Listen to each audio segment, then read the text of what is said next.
Tell me you are a science student without telling me you are a science student. चला सांगते.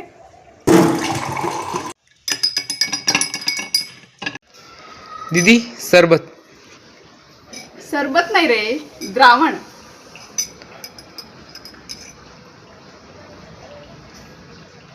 थोडं गोडच झालंय नी. पाणी वाढवू का? पाणी नाही म्हणायचं काही. द्रावणात द्रव्याचं प्रमाण कमी करायचं, त्यासाठी द्रावक वाढवा. लोणची टिकावे म्हणून मम्मी मीठ आणि तेल टाकते. मीठ आणि तेल नाही म्हणायचं, परिरक्षक. काटेरी वनस्पती. निवडुंग वर्गीय वनस्पती. पानं पिवळी पडतात. हरित द्रव्याचं प्रमाण कमी पडतंय. लोखंड गंजलंय ना. लोखंडाचं क्षरण झालंय. परिस्थिती पाहून बदला. अनुकूलन घडवून आणा.